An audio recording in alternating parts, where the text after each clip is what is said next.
Assalamualaikum warahmatullahi wabarakatuh. Perkenalkan, nama saya Oktavia Ramazani dari kelas 10 Multimedia B. Di sini saya akan menceritakan pengalaman saat belajar dari rumah selama pandemi virus corona.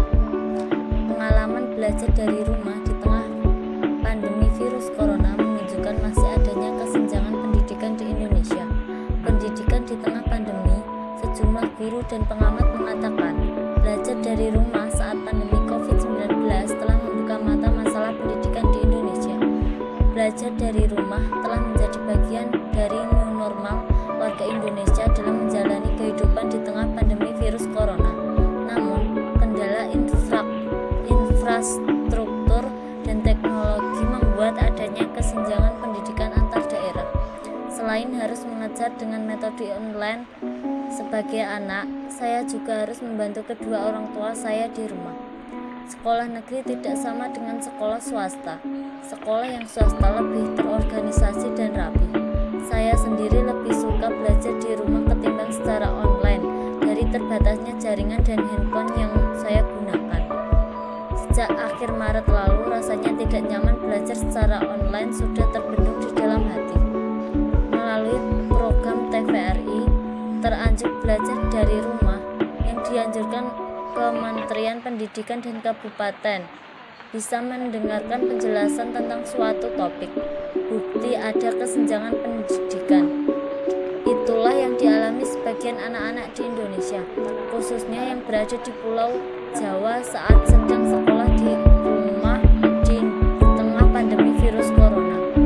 Di saat anak-anak lain, khususnya di kota-kota besar yang tetap belajar lewat gawai canggih dan internet, banyak pula yang tak memilikinya. Belum lagi rata-rata anak-anak berasal dari keluarga ekonomi ke bawah. Jadi meski punya HP tapi tidak punya paket internet, ketika datang musibah seperti pandemi virus corona ini, kita bisa mengetahui ada sedikit kesenjangan dalam pendidikan. Seperti juga yang dikatakan oleh Koordinator Nasional Jaringan Pemantau Pendidikan Indonesia (JPPI), Ubaid Mitraji, bahwa pendidikan yang dilakukan jarak jauh akibat pandemi COVID-19 telah membuka mata sosial kondisi pendidikan di Indonesia.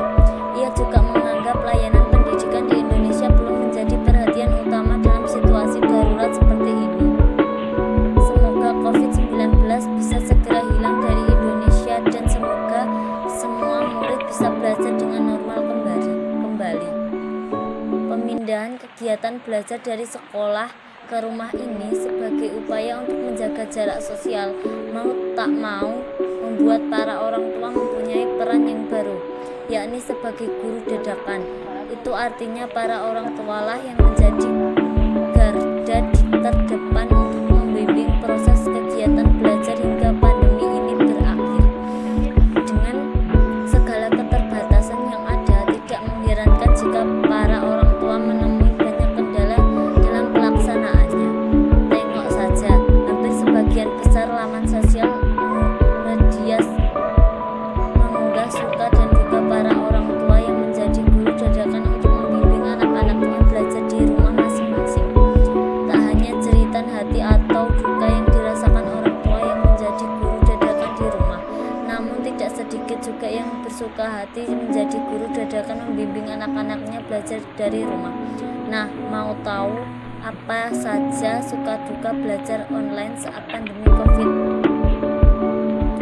Para orang tua memang tidak semua memiliki kesiapan untuk menjadi pembimbing belajar online untuk anak-anaknya. Tanggapan positif untuk dikemukakan mulai dari kedekatan secara psikologis dengan anak lantaran membimbing secara langsung proses belajar online, mengetahui perkembangan akademis anak dan menumbuhkan kebersamaan serta membangun komunikasi yang baik dalam lingkungan rumah. Bagi orang tua yang biasanya menggagarkan keteringan untuk bekal sekolah anak, saat ini bisa menghemat anggaran untuk dialokasikan kepada kebutuhan lainnya.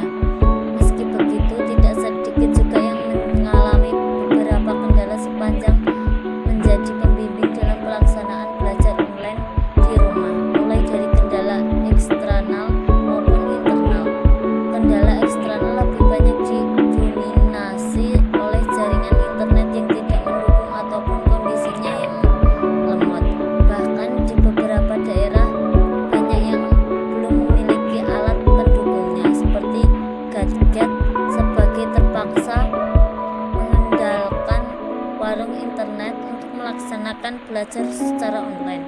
Nah, tidak sedikit pula yang kemudian berakhir dengan bermain game online.